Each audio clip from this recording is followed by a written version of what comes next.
Hello, hello, hello. This is Kiva once again with the Four Corners podcast, and we're about to review the match card for nights 1 and 2 of WrestleMania 39. What a crazy weekend. Let's get into it. Enjoy the hook. I'll see you in a second.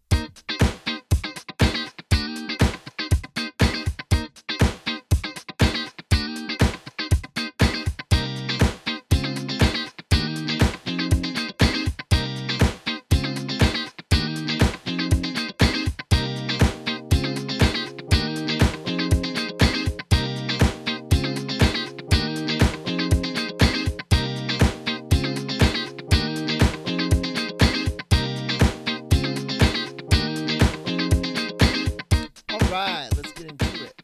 So, Saturday, WrestleMania, we had John Cena versus Austin Theory for United States Championship. We had Charlotte Flair versus Rhea Ripley for the SmackDown Women's Championship. We had the Usos versus Sami Zayn and Kevin Owen for the Tag Team Championships, the undisputed WWE Tag Team Championships. We had Becky Lynch, Lita, and Trish Stratus, two legends, versus the Damage Control. And I say two legends, I mean three, but really all of those women. Seth freaking Rollins versus Logan Paul. We had Rey Mysterio versus Dominic Mysterio. And then we had the WrestleMania Showcase match, which was the four men's tag teams. Braun Strowman and Ricochet versus the Street Profits versus Alpha Academy and the Viking Raiders. So that was a mouthful. Um, Obviously, what I meant when I said two legends, it wasn't trying to, uh, you know, talk downly on Becky Lynch or Damage Control. It was just because Lita and Trish are there currently as legends. They're not active roster. At least, I don't know how long Lita will be there. With Becky because they have the tag team, the women's tag team belts. But I didn't see everything that happened. Right now, I have a window open and there's some noise coming from outside of it, so I wasn't really expecting that. But I like the air circulating through the room, so I'm going to keep it open. Hope that it doesn't get into this feed too much. So, aside from that, I thought night one was pretty great. Right away, my favorite moments, I think, was seeing Rey Mysterio take out the belt, give Dominic the good old ass whooping that everyone's been waiting for. Um, it's funny because I think they did enough in the storyline to really lay home the message that you shouldn't like hit kids or you shouldn't like beat kids. Like that's, you know, you know, being physical with them isn't a proper form of punishment. They did a really good job in this storyline of making sure that was kind of clear until Dominic just went too far, ripped the mic from his mom during SmackDown, and Ray just had to hit him one good time and said, "You're on." So the match was really funny. It was great. The best part was seeing Dominic come over to his family who were, by ringside, and he takes the cup from his sister. And I thought, it was so loving that even though they're, upset at each other, she just kind of lets him take this red solo cup. But then he splashes it right in her face. And then so she gets like halfway over the barricade, and then Ray comes over, tries to stop her. And of course, Dominic, hits him one good time, So that was a funny spot to see. And of course, anytime that Ray was doing well and the mom clapped, uh, I thought that was also so okay. So about this match, this I tweeted about it and I was like, "Where's the milk truck or where's Kurt Angle?" Because there was like enough milk to feed everyone in the stadium. And the reason why I said that is because, and they really knew that this was like a big feud. This was probably the number two feud. If you're counting all of the bloodline stuff together, this was probably the number two feud going into WrestleMania. It was just done so well and so great. And the camera work on this night, I thought was actually better than the camera work on night two. Um, but So what happens is at the end, Ray. I think the way it happens, he comes out to ringside. This is after the victory, and he kisses his wife and his daughter, and so the camera's showing, or the replays are showing, and then they come back.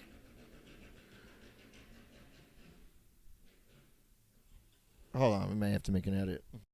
So yes, we needed to make an edit real fast because there's just like annoying people with ATVs riding around on a Monday. But anyways, back to the Mysterios. Just so what happens is, Ray brings the family in the ring, and they're showing Dominic going up the ramp, and the Judgment Day is out there holding him back. Noticeably, Rhea Ripley was not out there, but that's because she had her match next, and she was having her crowning moment.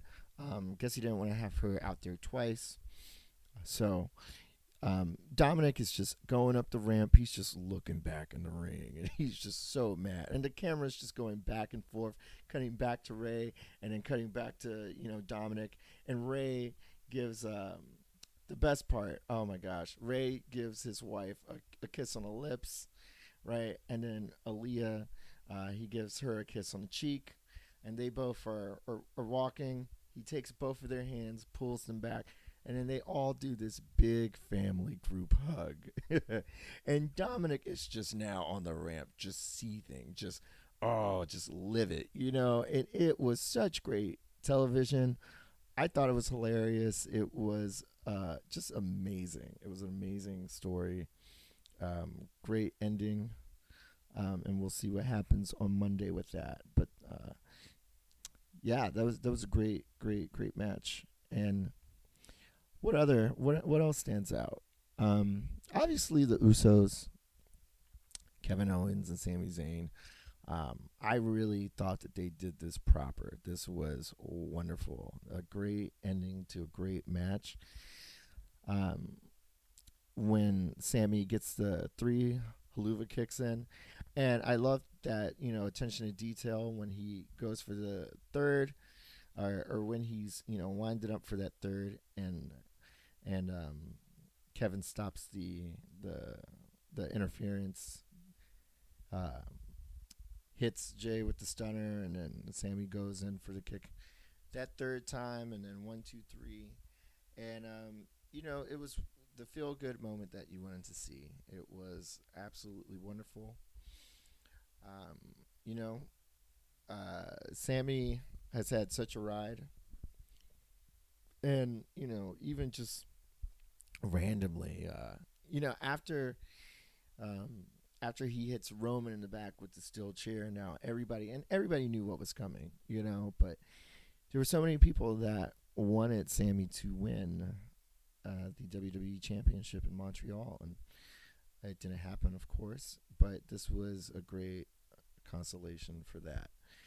And it's great to see both of them. It's great to see both of them on the same team. Also, fun fact, I believe I saw, well, I don't know, I saw someone posted something. I think Kevin Owens, Sami Zayn, and Jeff Hardy are the 4 only performers to wrestle at WrestleMania as a tag team and as singles against each other. Is that what it is? Something like that. That's pretty cool. What else? What else did I catch? Because I didn't catch all of it, so I didn't catch the showcase match. But the Street Profits won, so I'm sure it was great. So I didn't see I didn't see Seth Rollins versus Logan Paul, which is unfortunate because I saw the pictures and I saw the frog splash.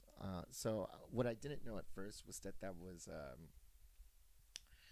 why do I want to call him K Quick right now? Oh my gosh, I hate myself. That's not true, but R-Truth. So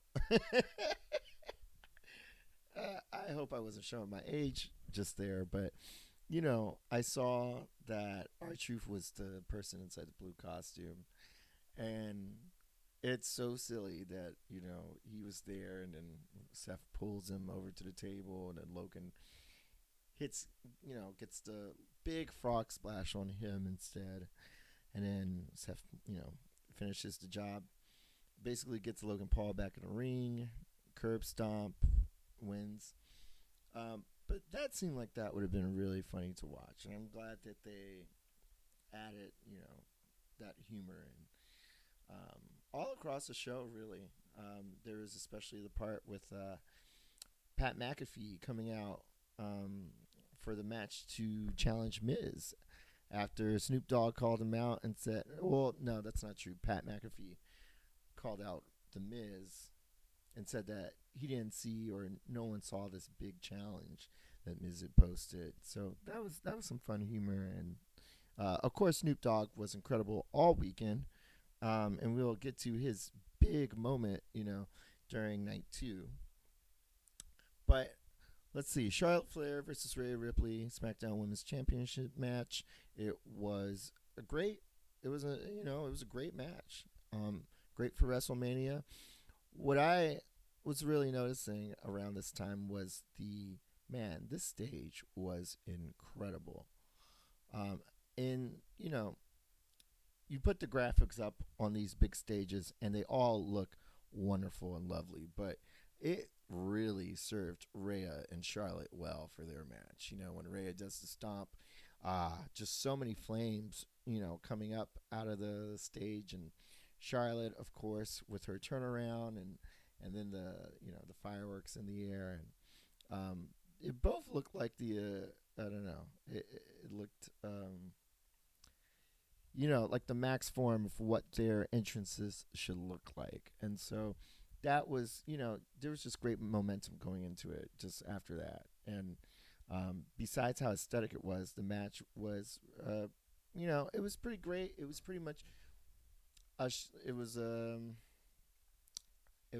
Charlotte and a Rhea match. I mean, um, they did their move sets and they did them well, and yeah, I mean, it was great. It was go watch it. It's a great women's match. Um, what else is there? I did not see the damage control stuff, so I know that they lost. Um, good on Becky and Lita and Trish. To be honest, if there was going to be a big heel moment, this could have been it. You we didn't have to have the heel moment that we got on night two, but we'll get to that just in a moment. I also just did not, I didn't see Cena versus Theory. You, can I just say, am I somewhat excited for that match? I know Cena's supposed to be like the draw, and for they put out this poster, and I thought that maybe he was going to be the main event because his and Theory's name were like the biggest on the Saturday poster, and it showed the both of them. And I was hoping that wasn't the case, and well, it was not. They went on first, or they went on after the showcase match, and I'm sure they had a great match. It looked like it from some clips I saw, but like they're both kind of like the same. Austin Theory right now looks like John Cena when John Cena first wrestling, like on SmackDown and before Doctor of Thugonomics, like when he just wore the briefs. Uh, so I don't know. It's like one of these things where you kind of spin the wheel, or WWE spins the wheel, and they tell you who's your next big star is going to be. And I don't know if I want that to be Austin Theory. I look at what has happened with Roman, and I don't know if I don't like superstars being treated like that. I only want one Roman Reigns.